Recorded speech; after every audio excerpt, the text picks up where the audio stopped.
Good morning, everyone. I welcome you to the Thursday, March 20th, 2025, City of Tumwater Public Works Committee meeting. And with us today, we have Council Member Jefferson, Council Member Althauser, and myself, Council Member Swarthout. First order of business is for approval of the minutes from the February 20th meeting. I move that we approve. All those in favor say aye, or do I have a second? Sorry. I'll second. Okay. All those in favor say aye. Aye. And we also have the March 6th, 2025 minutes to approve. Do I have a motion to approve? Motion to approve. I'll second that as well. Okay. All right. All those in favor say aye. Aye. Aye. All right. So we've got minutes approved. So now let's jump into the acceptance of work for the tenant improvements for the City of Tumwater office space at South Puget Sound Community College. Good morning. There I am. Good morning, council members. Good to see you. We're going to jump right in here. Let me see if I can figure out where I put my presentation. Here it is.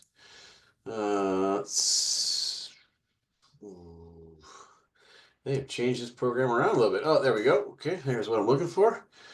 That's not what I'm looking to do.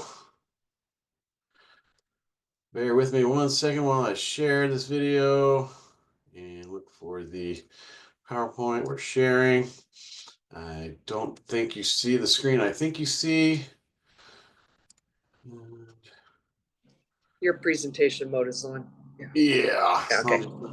Figure out where that button went to go change that. Display mode.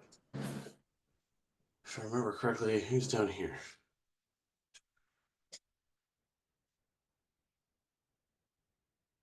Oh, that's not it. You think I'd have this down by now? Look under slideshow, Dan. Slideshow up top here, right? Thank you. Well, give better presentations. I should learn from that. From beginning, far left. Thank you. All right. Well, are you seeing the full thing now? Because I'm seeing the full thing now. Okay, let's go back to the beginning.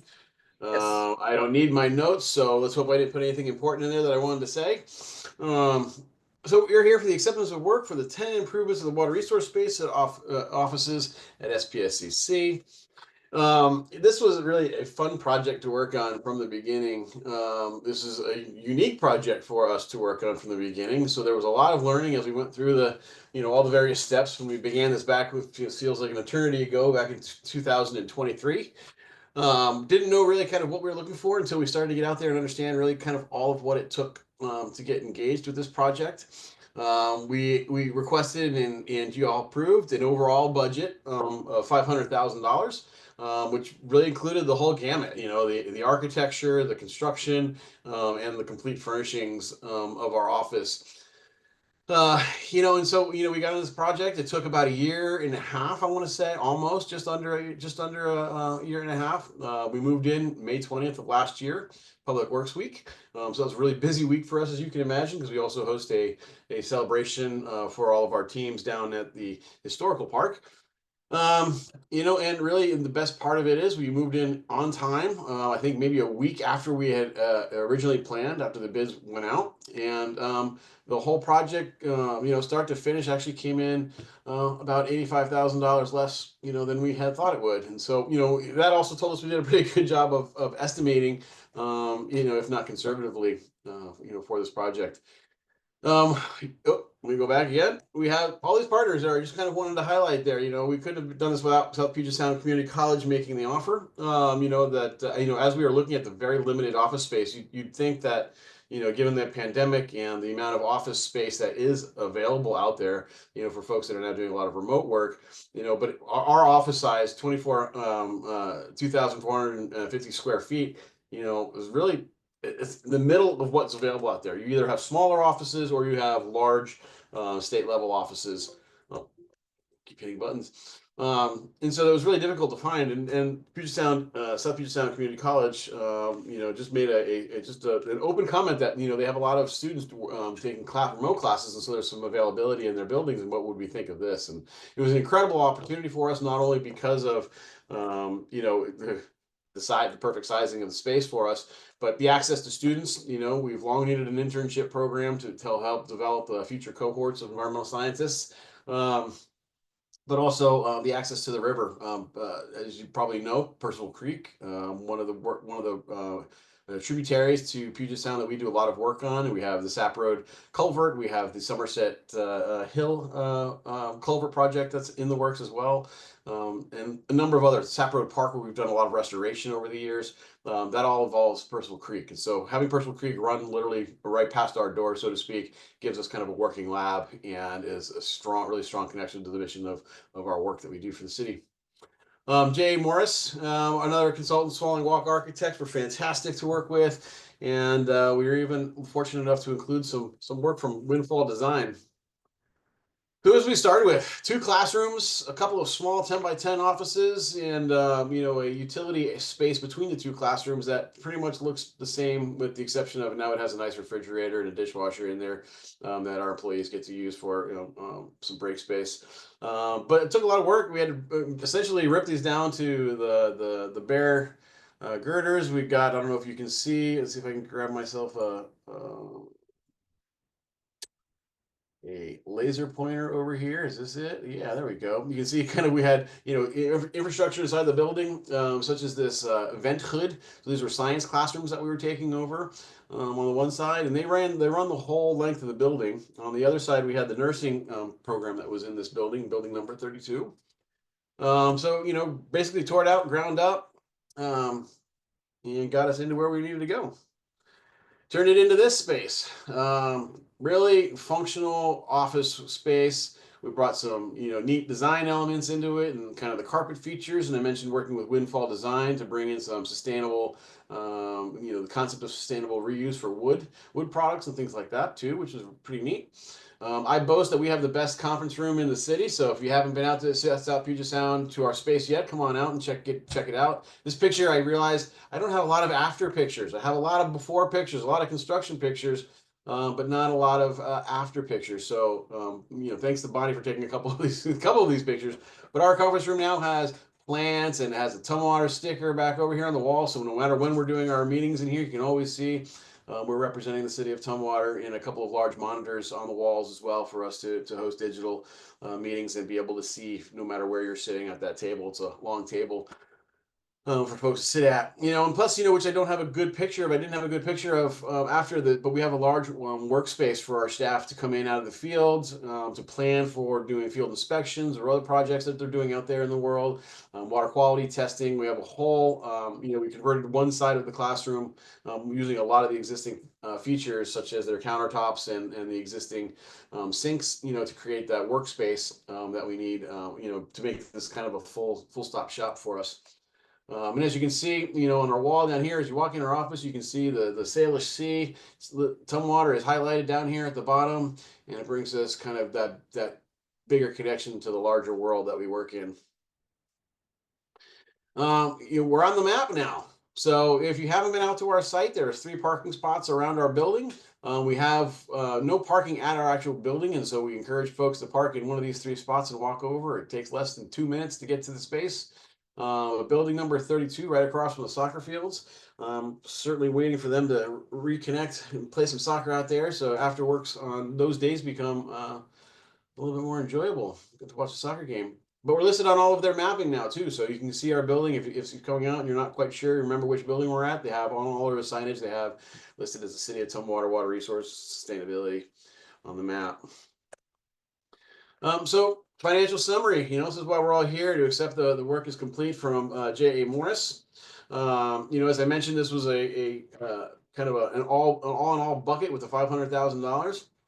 It was split 3 ways between the 3 funds, with water, sewer, and storm, with water and storm taking up the bulk of the cost, because that is pretty much essentially the bulk of what our staff engage in regulatorily, on our side. And so that's how, it's not necessarily an equal split, but a lot of our work and a lot of the infrastructure that we installed in the facilities is to support those 2 programs. That doesn't mean sewer doesn't participate, but it does. And so you can kind of see here what we kind of put our budget out there for planning, design, and permitting at 40,000, the construction at 350, and furnishing at 100. And you can kind of see where those actual balances fell to bring us to a total of 415 on the full cost project. But J.A. Morris, really, they nailed it. They bid at 273,094, and they came in at 273,094. They had some minor change orders at 2.47%, but they were able to actually, so if you think about it, if they didn't have that 2.5% of change orders, they would have actually been probably lower than their own bid, on bringing in this project, for us. So with tax, that brought the total project to $299,738.77. And you can see how that breaks out to the 3 utilities underneath there in terms of the overall cost for the construction element of this work. And so with that, we thank you. We really couldn't have done this project without y'all, without your support, without, unfortunate, causation in terms of, City Hall being, too small at the end of the day. But, we made it work. You supported it, and we appreciate that a lot. This is, there's that sustainable wood wall in our team. You can see us here. And I was trying to put a halo around Miss Bonnie's head, but that wasn't working because it was walking Nick in the background. But I really, a big shout out to Bonnie, who, was instrumental in, in helping make this project come together. She has a really rich work experience in project management, and not to mention a little stint with fisheries, I think, back in her home state, which, really brings her, connects her to our mission as well. But she was instrumental in working with the consultants and the architects and helped me figure out what color paint was best to put on the walls. And, she really helped me make all this come true and make this happen for our team. And as you can see here, everybody seems pretty happy with what we got going on out there. So recommended action, place the tenant improvements of the City of Tumwater office space at SPSCC acceptance of work. I promise next time I'm going to make my titles of these projects shorter. Request on the City Council consent calendar for April 1st, 2025, with a recommendation to accept the project as complete and authorize the release of the performance bond and retainage as soon as the laws of state of Washington allow. And so, offer any questions you might have. Yes. Madam Chair, I have a question. Go ahead. Yes, Dan, I appreciate you for this, and I support this. I'm 100% behind it, but I want to talk about the price tag a little bit and the why, right? Because in today's times, our taxpayers want to know, how are we spending their money? What brings us to this $500,000? And you said some of it. We're busting at the seams in City Hall. We need a new City Hall right now. So the workaround was to rent space at SPSCC. But I went down to pay you a visit, and we had a discussion about workforce development, just mentoring those young people, investing in internships. So when a young person comes in there and they're learning, they feel right at home. So can you talk to me a little bit more about that? Sure. So we've, part of our programs, we've always had an educational component. It's required through our stormwater permitting from the state, which is a pass-through basically from the federal government in terms of requiring, so while the water quality action that we do, we have our Stream Team program. We participate regionally in the Regional Environmental Education Partnership with Olympia, Lacey, and Thurston County. And so that's one small aspect of what we do. And so, but working with the school, one of their expectations or requirements was that we had a connection to education. And so when we look to the future, this was an incredible opportunity for us to work with students, to, like I said earlier, to create kind of that environmental cohort of the future. When we look around the table, we want to make sure that there are folks with a connection to the space that we live in, the space of our community, the watershed that we basically serve, and the community that we serve. You know, and so, you know, how do we then create that kind of engagement with the youth? Grant Gilmore on our team has been working with the Tumwater School District to develop a program at the high school level. And so we now actually have 2 programs at the high school level that I think, you know, working with the college, seeing what we can do to get like kind of college running start credit for the students that participate in those programs. One is related to forest ecology, and the other is related to the water resources work. And I know the Lot Clean Water Alliance is involved in that program as well. And these are intensive multi-week courses during the summer. The curricula is being integrated into the science programs at Tumwater School District, you know, as well. And so we're looking forward to, you know, really kind of creating that sense of place, that understanding of our local environment. You know, I was talking to somebody, I think earlier this week, about you know, you can go to school pretty much anywhere across the country and understand groundwater hydrology or surface water hydrology, but the geology, the landscape, the community, you know, when you get down to it, the people, you know, there's always different issues in each area of where we live in this country or in this world, you know. And so having some focused classes locally to create that connection to our mission. Our geology is different than, say, the Southeast or the Northwest, or I mean the Northeast, or even mid, you know, kind of, you know, the middle country there. It's different. And so we're trying to create that exposure and excitement around the work that we do, you know, that we hope that in a few years, you know, 10, 15, 20 years, you know, there's some local cohorts that understand kind of the challenges that we face, the water challenges that we face. There's no new water coming, and so how do we continue to stretch our water supplies for our public needs while making it still available for the wildlife and other uses in our community? You know, so there's a lot of complexity of the work that we do, and we want to try and engage that for tomorrow. And it's not just the scientists and the engineers; it's also, you know, the folks that are also out there doing the important work every day. It's, you know, who's turning the valves to make sure that our water stays on, or, you know, making sure the pipes are clear and the pumps are working, so that, you know, the waste we flush down the drain, you know, in the mornings, or, you know, at halftime at Super Bowl, goes away and it doesn't, you know, get clogged up and you know, in our systems and create other problems for us, or that, you know, our sensitive species, our critical salmon, you know, habitats are being maintained and restored where we can, you know, which, you know, I think, you know, all of you know that, you know, salmon is one of those species that is critical to an entire watershed, an entire web of life, you know, not only the small bugs in the stream that we monitor for on a regular basis, but also the, you know, the orca that live in Puget Sound, you know, the subspecies there in Puget Sound. So it's really,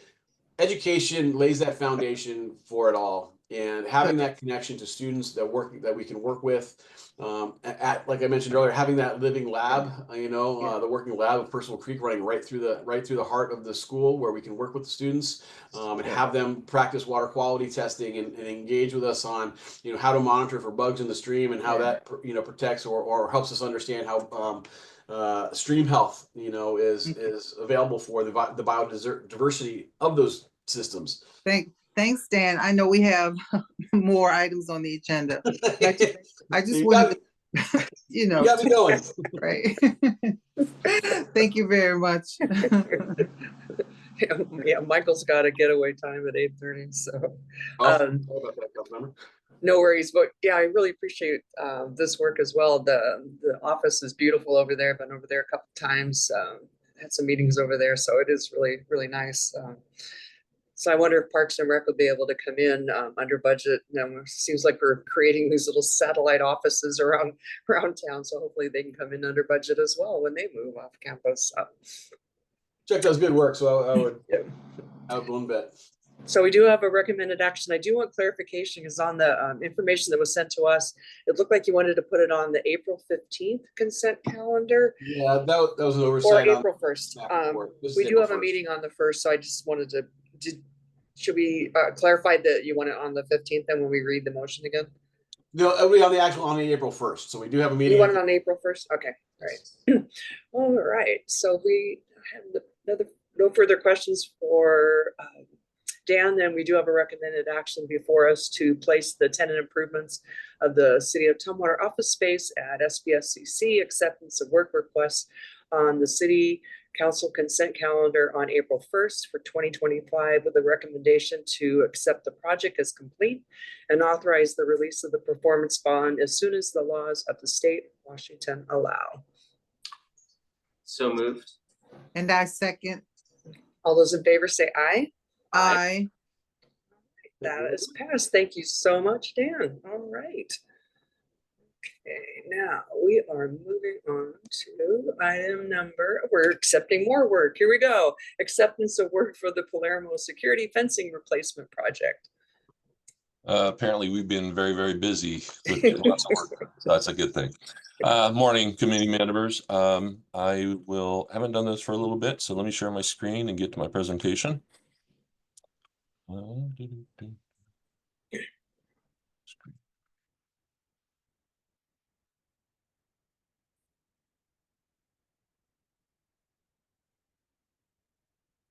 All right, can you see my title screen? Good. Morning, committee members. I'm here to talk about acceptance of work for the Palermo Security Fence Improvement Project that was completed towards the end of last year. To give you a little background on this project, this is one piece of a larger overall water system security improvement project we've been doing. So we've been making improvements at all of our drinking water production and treatment facilities over the last couple of years. And one of the bigger pieces of this project was replacing approximately 1,180 feet of chain link perimeter fence that previously didn't meet current security standards for a drinking water facility. And so basically replaced the existing fence and installed a new fence, meeting those new standards. In addition to the fence replacement, we also added or included in this project access control and monitoring. So that's basically tracking who's coming and going and accessing the site itself. Our budget for this project was $200,000. As I mentioned before, this was a piece of a larger project for the overall drinking water system, but the fence itself was bid out to the lowest responsive bidder, was accepted by West Coast Fence Pros of Grand Mound. And the actual cost of the project came in right at $162,659.82.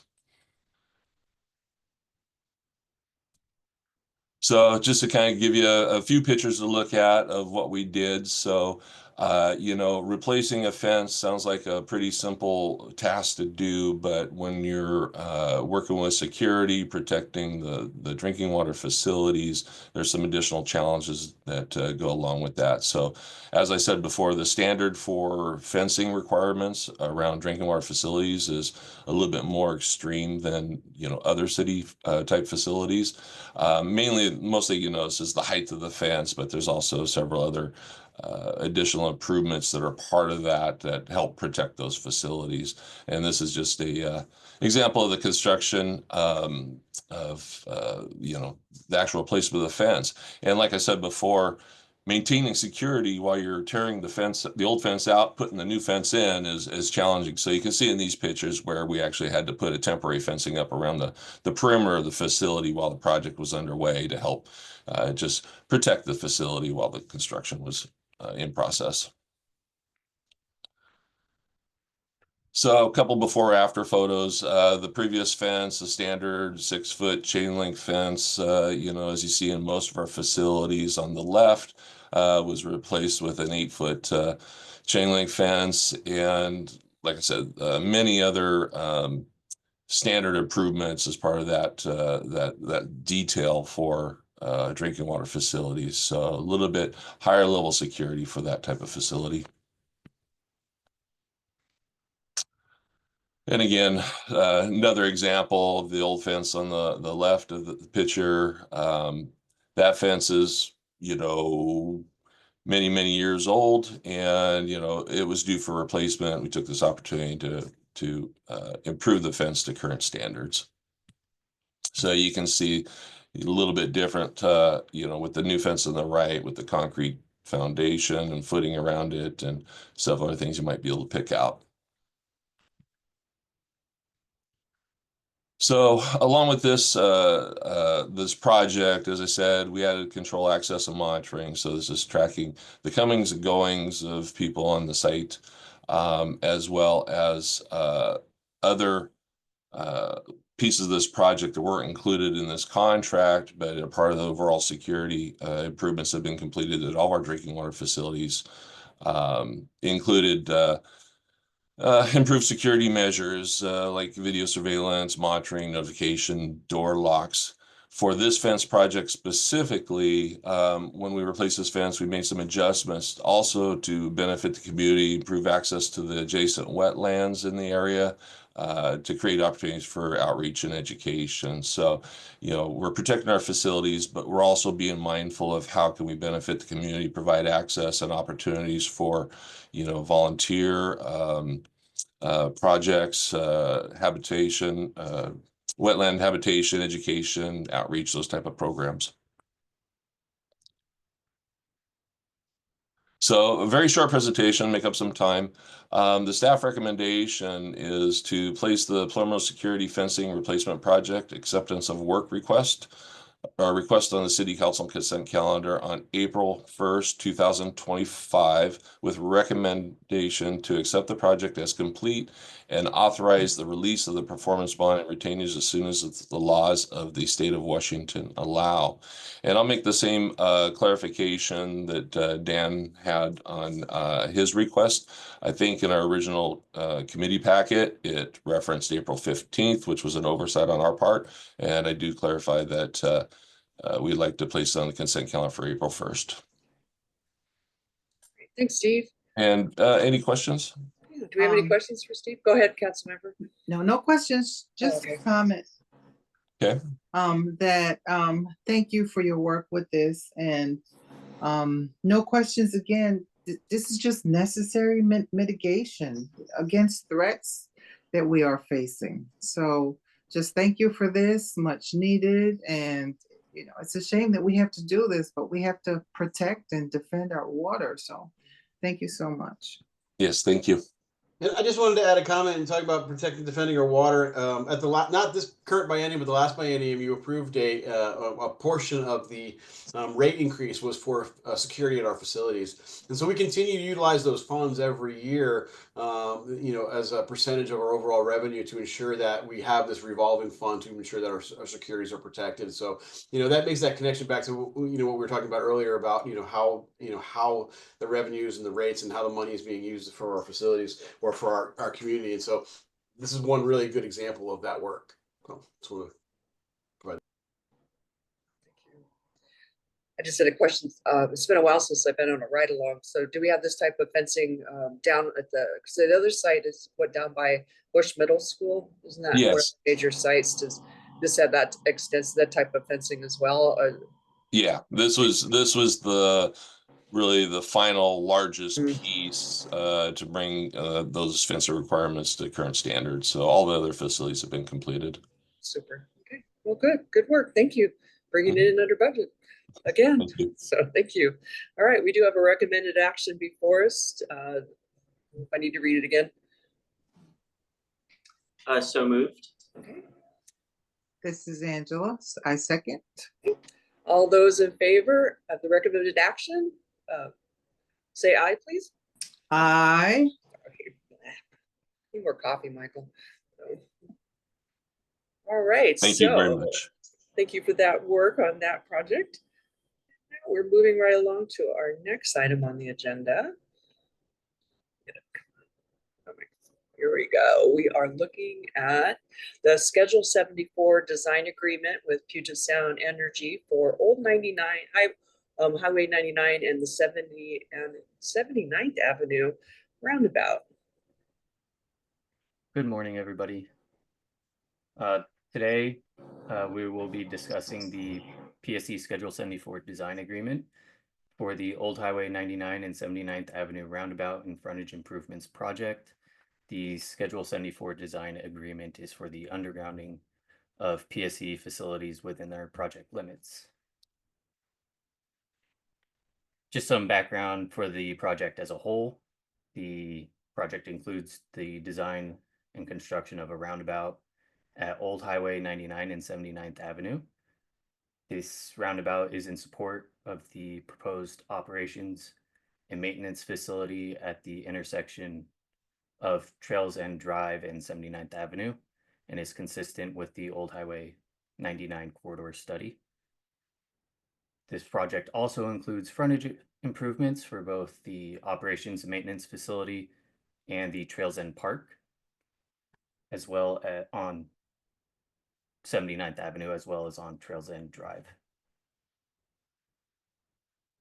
In relation to the Schedule 74 design agreement, we will be undergrounding PSC distribution lines for the roundabout portion of the project, as well as on 79th Avenue. And we'll be providing service to the operations and maintenance facility, as well as Trails End Park. And we'll also be undergrounding all PSC overhead lines on Trails End Drive. Now, right, for this presentation, we are focused on the design agreement, which establishes the project scope and fee for Puget Sound Energy to design and create their project plans. And at the end of their design, they will be providing us an estimate of their project costs. We will be having 2 future agreements with PSC. The construction agreement, which describes the cost estimate and the 60-40 split between the city and PSC for the undergrounding of their utility, as well as a project plan, which includes the specifications for construction. Pretty short and quick. Are there any questions?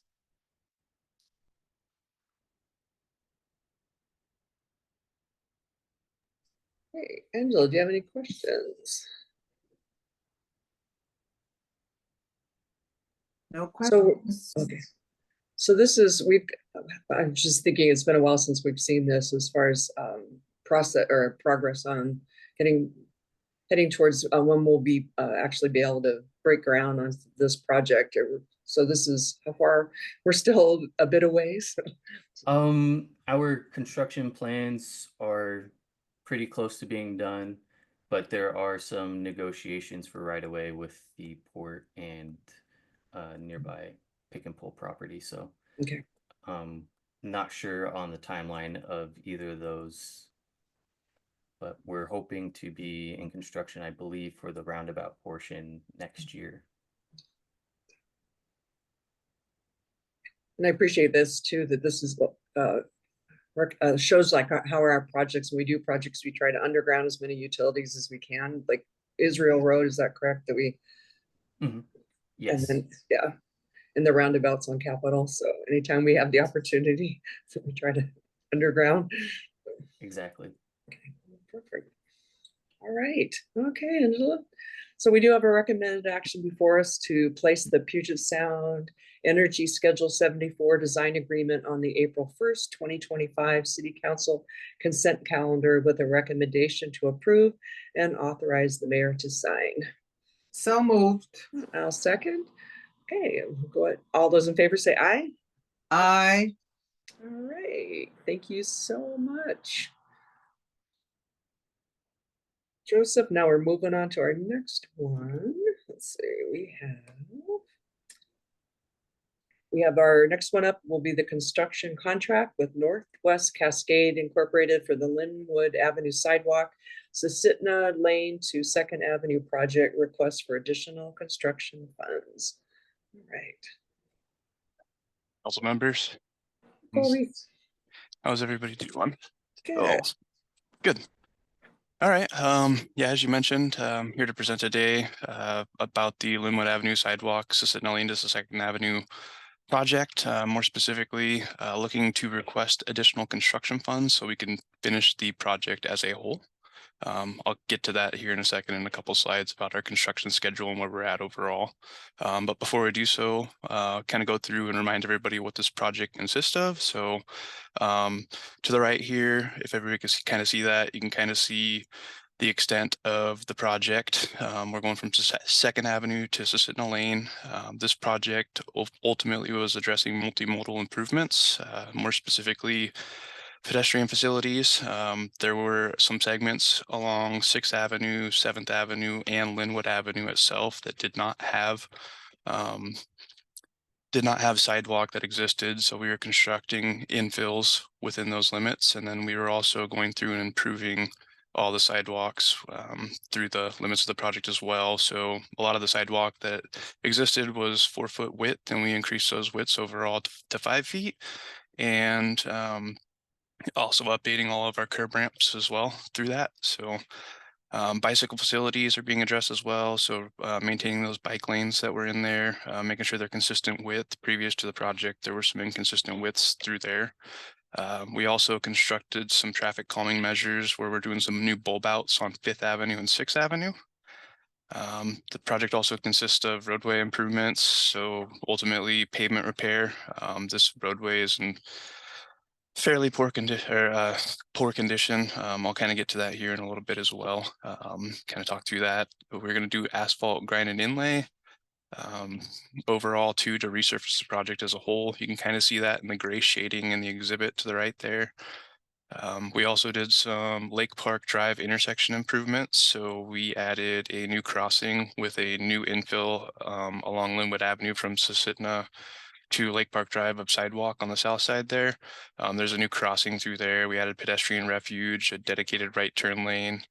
Throughout the project, we also did storm drainage improvements, some on-site bioinfiltration galleries that added additional treatment for stormwater. There was some private utility relocations that had to occur with PSE with the widening of our sidewalks. There were some existing power poles in our way, so had to get those done. And then ultimately there'll be some pavement markings and signing that goes in as well after all the paving operations have been completed. So that is the project as a whole. And I guess the next slide will kind of talk through construction schedule, where we're at, and ultimately why we're looking to request the funds. So this project again was awarded to Northwest Cascades. I believe it was August of last year. So everything to date has been completed for the concrete and roadside restoration. So all the sidewalk work, driveway entrances, curb ramps, crossings, and all that stuff have been completed. The curb cuts required to construct the new curb and gutter pans have been patched. We are currently on suspension. We were hoping that we were going to be able to have all of the construction and paving done last year in 2024 calendar year. Unfortunately, with some of the challenges we faced during construction and just due to the late nature of the project delivery on this one, we weren't able to get in the 2024 paving window. So while we are in suspension, we are expecting to do the final paving and striping operations that remain next month. This is all weather dependent. You know, our paving window opens up on April 1st. So yeah, we're hoping we can get good weather that week and kind of maybe do the asphalt paving on during spring break, just to not have to worry about traffic as well through that time. So you can kind of see some of the completed improvements. I've attached some photos here as well. You know, the photo on the right on the top is Linwood Avenue. This is a brand new sidewalk infill that was constructed as part of this project. There was no existing sidewalk. It was just shoulder that existed. The bottom right photo is the 6th Avenue. These are the completed sidewalk and bulb outs. So 6th Avenue got brand new sidewalks. I believe it was can't remember which side it was. One of the sides didn't actually have sidewalk that existed.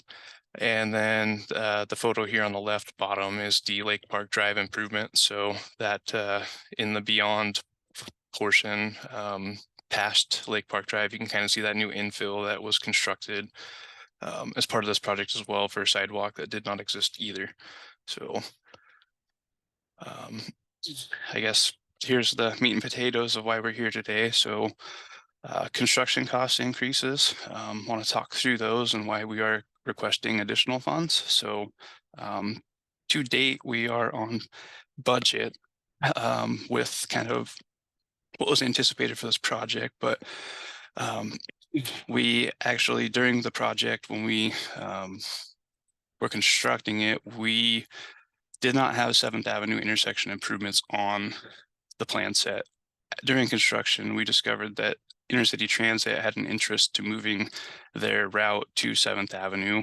With the construction of the bulb outs on 5th Avenue and 6th Avenue, they were kind of limited to turning maneuvers, and we were able to coordinate with them on on kind of that route designation. It sounded like 7th Avenue was a primary route. There were existing bulb outs that existed on 7th Avenue.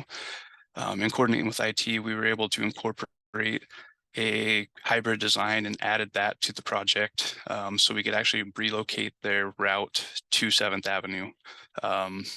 And that is actually in operation right now. So again, partnering with them to figure out a design solution that was going to work for relocating their route on a primary. Colby, I Yeah. have a question. So Yeah. it sounds like that was the major cost of the increase, was that working with Intercity Transit to turn around at 7th Avenue? Yeah, so that was a pretty substantial portion. Okay, okay. It was a pretty, I want to say it was a 3 or 4% cost increase to just Okay. do all this additional concrete work. You got to do all the removals with that, construct the new concrete that wasn't planned for initially. So Okay, yeah. okay. Yeah, I just wanted to make sure that, it wasn't an oversight on our part, so. No. All no, right, no. thanks, Colby. Yep. Yeah. Feel free to ask questions as I'm going through this. There's a lot to cover. So yeah, we had that was a primary expense and additional costs for construction.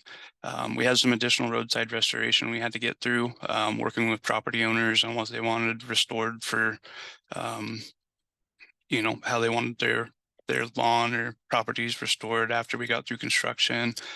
We dealt with a lot of unknown obstructions and obstacles. This was another expense, with this being an old road, and kind of going through and doing all the underground work. It's really hard to anticipate what you can find. I guess some examples of that are, along front of the fire station, when we were going through and putting the new curb and gutter pans in, we ran into about 300 feet of existing buried curb that nobody was aware of. That's a large amount of curb, and it was in conflict with our new construction. So Colby, I have another question. Aren't we gonna put a roundabout or a close to something that looks like a roundabout at that intersection in the future? yeah, so 2nd Avenue is slated to become a roundabout. So there's a design project currently in the works to do that hybrid roundabout, and then also doing paving along 2nd Avenue from the intersection all the way north to B Street, I believe it is. So that's currently in design right now. So Okay, thank yeah, so again, the unknown obstructions and obstacles. So there was another 6th Avenue was another good example of that, where we ended up having to replace some catch basins that existed. They weren't the catch basins that we were anticipating. They were actually an older style monolithic ones, so that was an additional expense. We had to go through and replace them because 6th Avenue, we kind of did a little bit of a road diet with the new sidewalk construction and making the existing sidewalk that was on there too wider. So we widened into the road. Those catch basins had to get adjusted, and with them being monolithic, we weren't able to do a typical adjustment like with a riser section on top of the structure. So yeah, that's kind of some of the construction stuff that's occurred to date. And I guess the biggest reasoning we're coming through with construction cost increases is that kind of related to the schedule. We were anticipating going through and paving this last year, obviously in 2024 calendar year. That said, the pavement repair and the condition of the road. So you can kind of see this over here, this photo on the right. This I don't know even when the last time we paved this, but the condition is definitely very poor. It's since kind of even through this winter seems to have gotten worse. So during design of last year, when we were doing this design last spring, we went through and did our initial analysis of all the pavement repair that was going to be required, and kind of doing a takeoff now and kind of what we're anticipating. And this is kind of purely anticipation. We won't know exactly how the road's going to perform until after we grind it and see what truly needs to get addressed.